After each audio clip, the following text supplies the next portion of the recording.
이와 같이 내가 들었습니다.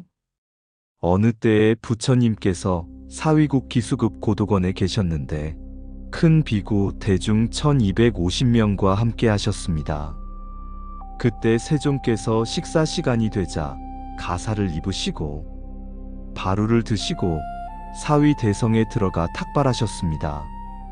그 성 가운데서 차례대로 탁발하신 뒤 본래 계시던 곳으로 돌아오셨습니다.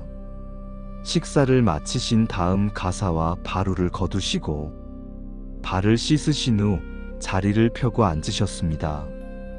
그때 장로 수보리가 대중 가운데 있다가 자리에서 일어나 오른쪽 어깨를 드러내고 오른쪽 무릎을 땅에 꿇었습니다. 두 손을 모아 합장하고 부처님께 공경이 아뢰었습니다. 거룩하십니다. 세존이시여. 열애께서는 모든 보살들을 잘 보살피시고 잘 부촉하십니다.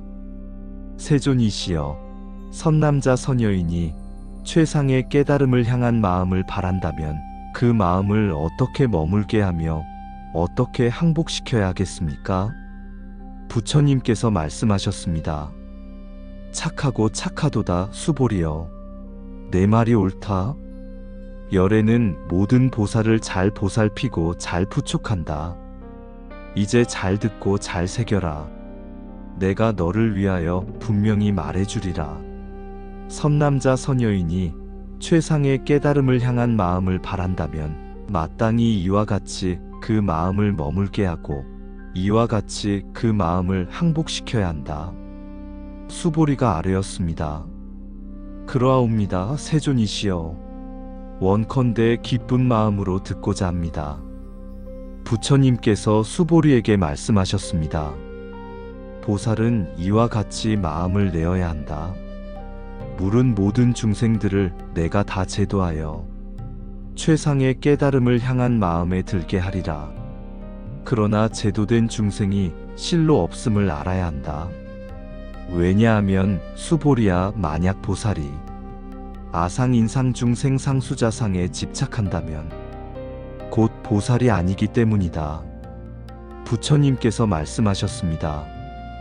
보살은 마땅히 머무는 바 없이 그 마음을 일으켜야 한다.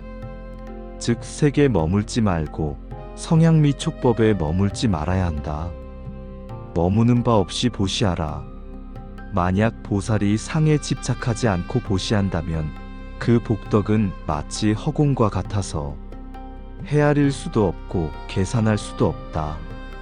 수보리야, 보살은 마땅히 이와 같이 머무는 바 없이 보시해야 한다. 부처님께서 수보리에게 말씀하셨습니다. 내 생각은 어떠하냐? 삼천대천 세계에 가득한 칠보로 보시한다면 그 복이 많겠느냐? 수보리가 아뢰었습니다. 매우 많습니다. 세존이시여. 부처님께서 말씀하셨습니다. 그러나 만약 선남자 선여인이 이 경 가운데 사국에라도 받아 지니고 남을 위해 설한다면 그 복은 전자의 보시보다 훨씬 크다. 왜냐하면 수보리야, 일체의 복덕은 상에 집착하지 않는 데서 비롯되기 때문이다. 그때 수보리가 부처님께 아뢰었습니다. 세존이시여, 만약 어떤 사람이 이 경을 듣고 청정한 믿음을 낸다면 참으로 희유합니다. 왜냐하면 이 청정한 믿음은 아상인상 중생 상수자상에 집착하지 않기 때문입니다. 부처님께서 말씀하셨습니다. 그렇다 수보리야. 만약 아상인상 중생 상수자상이 있다면 그는 청정한 믿음을 낼 수 없다. 왜냐하면 참된 믿음은 상에 머무르지 않기 때문이다. 부처님께서 말씀하셨습니다. 수보리야, 열애가 얻은 바른 법은 얻은 것이 아니며 또한 설한 법도 설한 것이 아니다.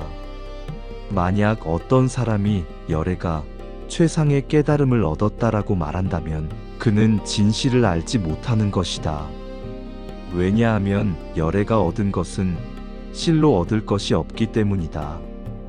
부처님께서 말씀하셨습니다. 수보리야, 법이라 하는 것은 부처님이 만든 법이 아니며 그것은 스스로 생겨나는 것이 아니다. 보살은 모든 상을 여의어야 하며 법에도 머물지 말아야 한다. 부처님께서 말씀하셨습니다. 수보리야, 내 생각은 어떠하냐? 수행자가 최상의 깨달음을 얻었다고 말할 수 있겠느냐? 수보리가 대답하였습니다. 아니옵니다, 세존이시여. 그가 보살이라 하더라도 집착할 만한 아상인상 중생상수자상이 없기 때문입니다. 부처님께서 말씀하셨습니다. 그러므로 일체의 상이 없는 것을 일상이라 하며 일상이라 함은 곧 무상을 말한다. 부처님께서 말씀하셨습니다.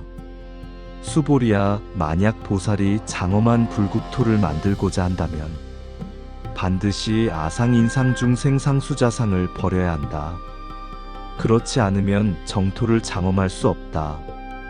그러므로 장엄하지 않음이 곧 참으로 장엄된 것이다.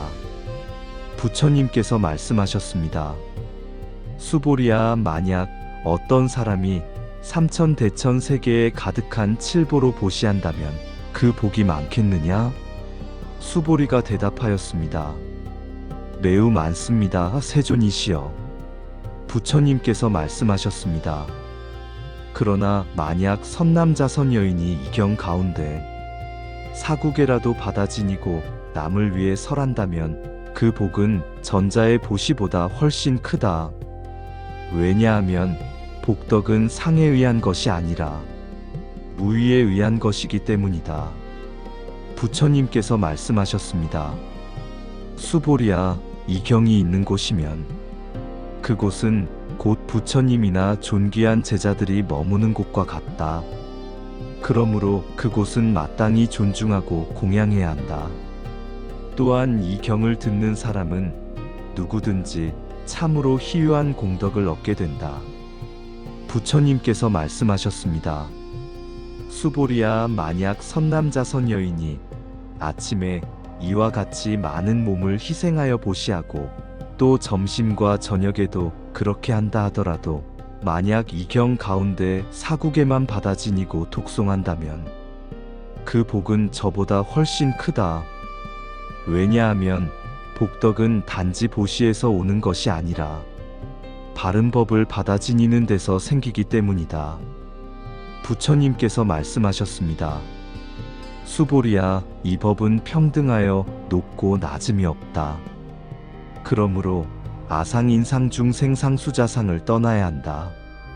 만약 보살이 내가 중생을 제도한다는 생각을 가진다면 그는 곧 보살이 아니다. 왜냐하면 보살은 제도할 중생이 본래 없음을 알기 때문이다. 부처님께서 말씀하셨습니다. 수보리야, 만약 삼천대천 세계에 가득한 칠보로 보시한다 하더라도 이 경 가운데 사구계를 받아 지니고 독송하며 다른 이에게 설하면 그 복이 더 크다. 왜냐하면 이 경은 일체의 상을 떠난 참된 지혜를 설하고 있기 때문이다. 부처님께서 말씀하셨습니다. 수보리야, 만약 선남자선 여인이 이 경을 받아 지니고 독송한다면 그는 한량없는 업장이 맑아지고 과거 수없는 부처님께 공양한 복덕보다 더 큰 공덕을 얻는다. 이 경을 받아 지니는 공덕은 가히 생각으로 헤아릴 수도 없고 비유할 수도 없느니라. 부처님께서 말씀하셨습니다. 수보리야, 보살은 내가 최상의 깨달음을 향한 마음을 얻었다는 생각을 가져서는 안 된다. 만약 그러한 생각이 있다면 곧 아상인상 중생상수자상에 집착한 것이다. 보살은 상을 떠나야 하며 무아를 끝까지 깨닫는 것이 참된 보살이다. 부처님께서 말씀하셨습니다. 수보리야, 보살은 모든 중생을 평등하게 보아야 한다. 만약 아상인상 중생상수자상을 떠난다면 그가 곧 참된 보살이라 할 수 있다. 부처님께서 말씀하셨습니다. 수보리야, 보살은 법계에 두루 통하여 모든 중생을 교화한다.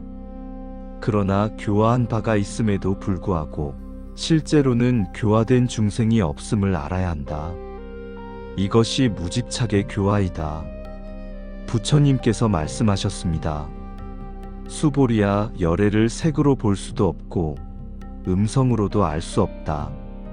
만약 색으로 열애를 보고 음성으로 열애를 알 수 있다고 한다면 이는 삿된 길을 따르는 것이다. 열애는 법으로 드러나며 법으로 알아야 한다. 부처님께서 말씀하셨습니다. 수보리야, 내 생각은 어떠하냐? 열애가 설한 법이 있다고 할 수 있느냐? 수보리가 대답하였습니다. 세존이시여, 열애께서 설하신 바른 법은 실로 설한 바가 없습니다. 왜냐하면 설한 법이라 할 만한 것이 본래 없기 때문입니다. 부처님께서 말씀하셨습니다. 수보리야, 내 생각은 어떠하냐? 열애가 얻은 법이 있느냐? 수보리가 대답하였습니다. 세존이시여, 열애께서 얻은 바른 법은 얻은 바가 없습니다. 그것은 얻을 수 없는 법이기 때문입니다. 부처님께서 말씀하셨습니다. 수보리야, 보살은 청정한 마음으로 선을 행해야 한다. 그러나 그 마음이 상에 머물러서는 안 된다. 예를 들어 누군가가 머무는 바 없이 보시를 하면 그 복덕은 헤아릴 수도 없고 비유할 수도 없다. 부처님께서 말씀하셨습니다. 수보리야, 보살이 집착 없이 보시하면 그 복덕은 끝이 없다. 만약 집착 있는 보시라면 그 복덕은 한계가 있으나 집착 없는 보시라면 복덕은 무량하다. 그러므로 지혜와 복덕은 비교할 수 없이 크다. 부처님께서 말씀하셨습니다. 수보리야, 내 생각은 어떠하냐? 열애가 중생을 교화한다고 말할 수 있겠느냐? 수보리가 대답하였습니다. 세존이시여, 열애께서 교화하신 바가 없습니다. 왜냐하면 교화된 중생이 본래 없기 때문입니다. 부처님께서 말씀하셨습니다. 옳다, 수보리야. 교화함이 교화가 아님을 알아야 한다. 이것이 진실한 교화이다. 부처님께서 말씀하셨습니다. 수보리야, 만약 어떤 사람이 열애를 색으로 보고 음성으로 안다면 그는 삿된 길을 따르는 자이다. 왜냐하면 열애는 형상으로 알 수도 없고 음성으로 알 수도 없기 때문이다. 열애는 법신으로 드러나며 법으로 알아야 한다. 부처님께서 말씀하셨습니다. 수보리야, 법은 끊어짐도 없고 멸함도 없다. 그러므로 열애가 설하는 법은 단멸의 법이 아니며 항상 머무는 진리이다. 부처님께서 말씀하셨습니다. 수보리야, 보살은 공양을 받아도 받는다고 집착하지 말아야 한다. 탐하거나 붙잡는 마음이 없어야 진실한 보살이라 할 수 있다. 부처님께서 말씀하셨습니다. 수보리야, 보살이 위를 갖추어 걸어가거나 서거나 앉거나 눕더라도 그 마음은 항상 고요하여야 한다. 집착 없는 적정함 속에서 보살은 마땅히 살아야 한다. 부처님께서 말씀하셨습니다. 수보리야, 만약 사람이 말하기를 열애가 최상의 깨달음을 얻었다 한다면 그것은 곧 일합상을 알지 못한 것이다. 열애가 얻은 것은 실로 얻을 것이 없으며 일체의 법은 본래 하나로 모여 차별이 없기 때문이다. 부처님께서 말씀하셨습니다. 수보리야, 만약 보살이 내가 중생을 제도한다는 생각을 낸다면 그는 보살이 아니다. 왜냐하면 수보리는 보살이 중생을 제도한다는 상에 머물지 않기 때문이다. 그러므로 지견이 본래 생기지 않음을 알아야 한다. 지견이 생기지 않는 것이 곧 바른 지혜이다. 부처님께서 말씀하셨습니다.